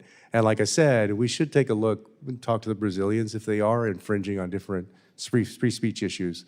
But this has happened repeatedly in different ways with people in different parts of the political spectrum. And we have to be mindful of that as well. I yield back, Chairman. Thank you very much, Mr. Castro, for those comments, because I do believe that this is a pivot point, and I think we need to be making a very clear statement to Lula and to the Supreme Court that it is intolerable to violate freedom of expression, freedom of speech. You know, Lula himself compared the Israelis to it's like when Hitler decided to kill the Jews. I abhor that comment that Lula made. Reuters reported it. But it's a free speech. He has an opportunity to say it. And, you know, I don't agree with it, but he has the right to say it. And I would say equally people who disagree with the Lula government or with the Supreme Court should have an unfettered ability to speak out without facing potential criminal charges, without being deplatformed. And to that, I would like to just ask Christopher Pavlovsky, what kind of Rumble creators were targeted for orders? You know, who were they focusing on? So we've received multiple orders from the Brazilian Supreme Court, and they range from various different creators, some political, some journalists, some, I would say, just that talk about anything. The very first order that did come to Rumble to remove, and we had multiple orders on this individual specifically, was a person by the name of Monarch, who, as my understanding, is like the Joe Rogan of Brazil and has no real political affiliation or is, you know, identifies with any political side at all. And that was the first order that we received to remove. Ms. Wild?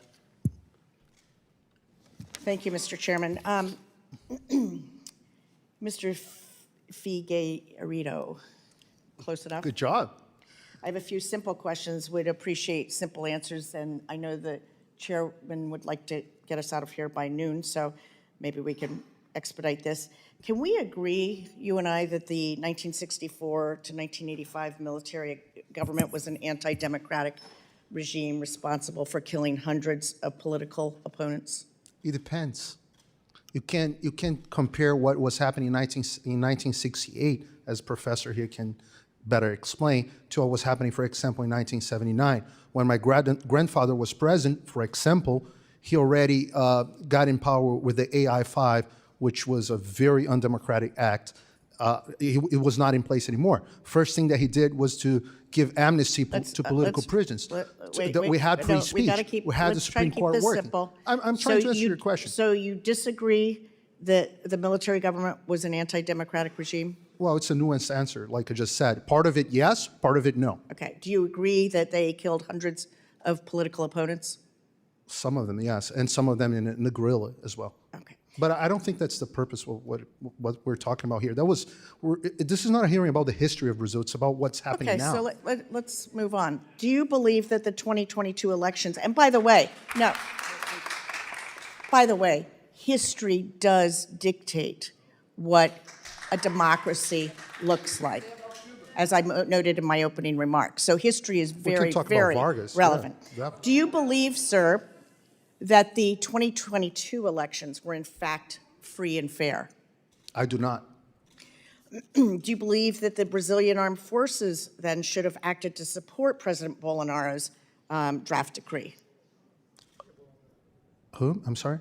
Do you believe that the Brazilian armed forces should have acted to overturn the 2022 election results? I do not. Okay, so even though you don't believe them to have been fair and free, you don't believe that the armed forces, you believe they properly acted in not acting to overturn those results? Madam Congresswoman, are you familiar with the report of the military on the elections of Brazil? I am, yes, but So what do you think they should have done no. when they I get realized to that ask the Brazilian questions. elections It's was? a simple, do you believe that the armed forces acted appropriately? I do not. And let me just read a few statements by former President Bolsonaro, and let's just see if we can agree or disagree on this. These are quotes. Elections won't change anything in this country. It will only change on the day that we break out in civil war here and do the job that the military regime did not do, killing 30,000. If some innocent people die, that's fine. In every war, innocent people die. Agree or disagree with that statement? That statement is from 1994, and I completely disagree with it. And You're I think very President familiar with the statement. Yes, he made it as a member of Congress, but then years Yes. later as a presidential candidate. So I he disagree. He refused to disavow that statement. So you agree or disagree I with that? completely disagree with that statement.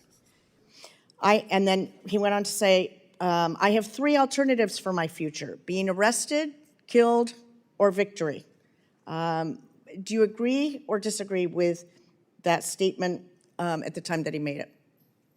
Well, I think he has a very high chance of being arrested, but I disagree with this statement as well. And do you see that as an acknowledgement that he might lose the 2022 election, his statement? I think he expressed his distrust on the electoral system since the beginning.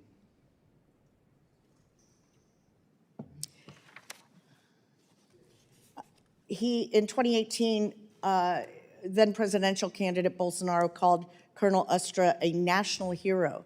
Would you agree or disagree with that? I don't have enough information to answer that question. Okay. And in office, he reinstated commemorations of the 1964 military coup and openly celebrated the military dictatorship. Agree or disagree with that? Agree. Action? Thank you. It was a counter coup against a communist coup. So, yes, we did not want a communist to be part of Brazil as it was in Cuba and other countries. But I do not agree with the route that several leaders in Brazil took for many, many years. And I come from a family that has been fighting for democracy for a long time, and that's the legacy of my grandfather, restoring full democracy in Brazil. So I'm very supportive of that. I appreciate your family's efforts at restoring democracy and upholding democracy. And just because you have pointed out earlier on one of my particular interests, I wanted to bring to your attention public remarks that I'm sure you have heard the former president say attacking the LGBTQ community. One example being that he stated he could never love any of his children if they were gay. Do you find such comments harmful to marginalized communities in Brazil and ultimately to a Brazilian democracy? Well, I don't agree with these remarks, but I'm not here to defend President Bolsonaro. I'm here to defend free speech. Okay, I'm not asking you to. My question is, with all due respect, let me this finish is my not question. a inquisition of But it's a a hearing former about president. democracy, and I just want to know whether the witness believes that those kinds of statements are supportive of a democracy. I don't think they're nice statements, I but don't I think think they're the protected. witness needs to answer that. I think we've veered so far away from the purpose of this. I mean, I could talk about skepticism for elections. In my first election, 2,000 dead people voted against me. It was engineered by the Democrats in the city of Trenton. When I tried to get the officials to look into it, and we verified it had happened, they would not do it. We got the verification that it happened, but there was no effort to hold people to account. Okay, you just move on. There is a healthy skepticism that we should all have. Matter of fact, my opponent went into court to keep the city of Trenton open beyond the time limit because it was raining out, and the fear was some people might not be able to make it to the polls. They were going to count how many people they needed in order to defeat me. Now, I learned from it. I became friends with a lot of people. The county clerk told us, do you ever wonder why you never got the A ballot position? because they used to refrigerate the ball. He would put his hand in, pull out the A position, and the Democrats would get the A position each and every year. And a similar type of effort was lodged against me with people who were dead voting. That said, I still believe in the system. I still believe that we need to have a healthy skepticism. I have a healthy skepticism. You know, I voted to ensure that Biden was made the president during the Electoral College. Why?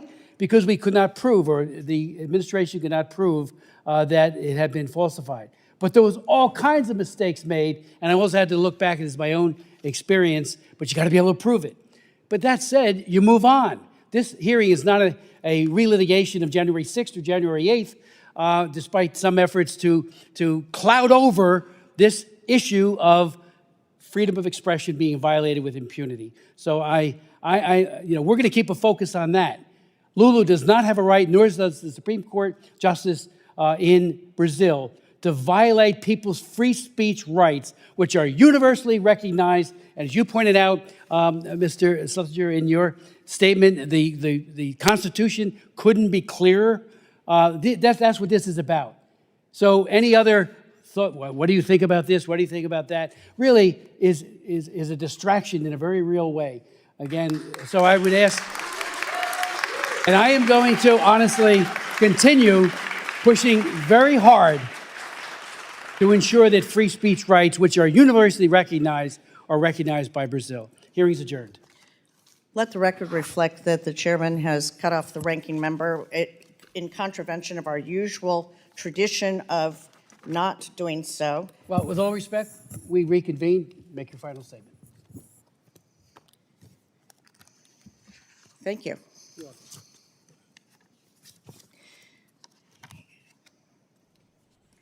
have to give me one moment because I closed my binder here. And thank you for your courtesy, Mr. Chairman. I appreciate that. I do want to address what I consider to be the harmful impact of oligarchs on a democracy. And in particular, there's been a great deal of defense in this hearing today of Mr. Musk and his platform. And I think it's very important that we understand his ideological agenda. We're talking about somebody, and I'm referring to Mr. Musk, who not only does not believe in labor unions and who here in the United States has attempted to stop workers at his company from organizing, but he's also challenged the constitutionality of the National Labor Relations Board in court. So that gives you an idea of just how much Mr. Musk values people's rights. And I think that it's important that we understand the impact on democracy of oligarchs like Mr. Musk, who act as if their wealth and their power places them above the law and provides them with some sort of global mandate to destabilize democracies around the world, including Brazil and right here in the United States. He and his allies and our witnesses and the chairman claim not to have an ideological agenda apart from defending freedom of expression, but let's face it, they have a pattern of going after progressive, democratically elected governments which prioritize issues such as workers' rights and national sovereignty over natural resources. So while they frame their actions in the context of freedom of expression, I think that it would be accurate to say that freedom of expression is threatened by the unregulated flow of false information. With that, I yield. Did you mean me? Pardon me? You talking about me? I was talking about the witnesses. Okay, well, first of all, I want to thank our distinguished witnesses for their testimonies. I hope that the people of Brazil will look at this, and be encouraged that there are people in Congress, not all perhaps, but there are people who strongly believe that they have a right to freedom of speech. That is a hallowed right, it's a God-given right, and it should not be circumscribed for political agendas. So I want to thank you.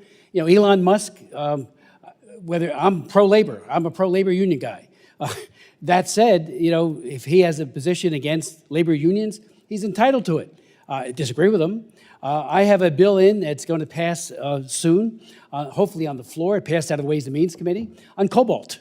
Cobalt is being extracted from the DR Congo through child labor, and unfortunately, cobalt is a mainstay of the electric vehicles, and unless that supply chain can be cleaned, because it is going into his cars as well, we've got a real problem there, because nobody should drive a car that was built on the backs of dead children in DR Congo, and we're talking about 25 to 40,000 kids, 200,000 adults, all in forced labor.